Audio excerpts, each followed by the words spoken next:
বাবা আবার কাটতে হবে। মাছ কেটে এই যে ধুয়ে নিয়েছি জল ঝরাক, আর এখন মশলা বেটে নেব। মশলাগুলো বাটবো। মাছগুলো ভেজে নিয়েছি।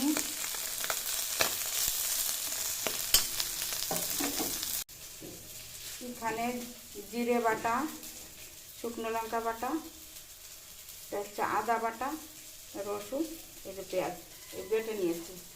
তেল দিয়ে গরম করে এই দুটো জিরে তেজপাতা দিই। এখন এই মশলাটা দিয়ে দেবো।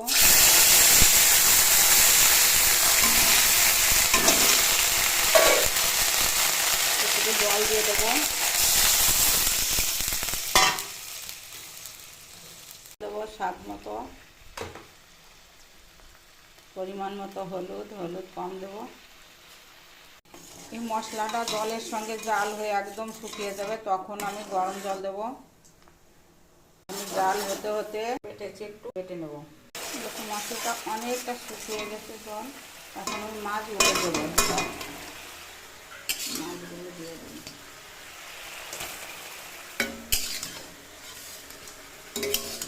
মাছের মাথা আমি ভেঙে ফেলছি কাটার সময়।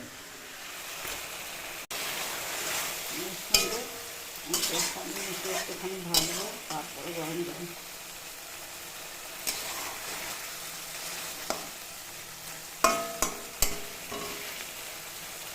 মশলা থেকে তেল ছেড়ে দিয়েছে, এখন আমি মাছের জল দিয়ে দেবো। গরম জল দিচ্ছি। বেশি গরম জল দেবো না, কারণ এটা মশলা তো কষানো এভাবে করেছি, এখন গা মাখা ঝোল করবো, তার জন্য লবণ আর হলুদ দেবো।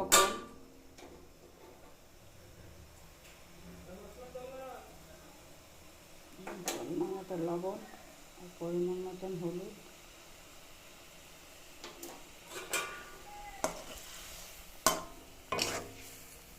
দেখো ঝোলটা হয়ে গেছে, এখন নামিয়ে দেবো।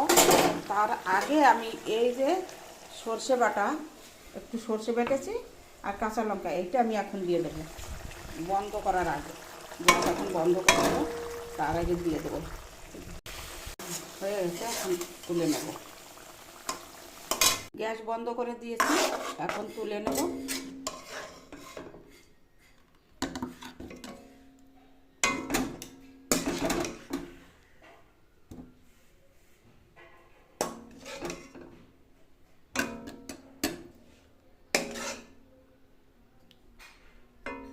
চলো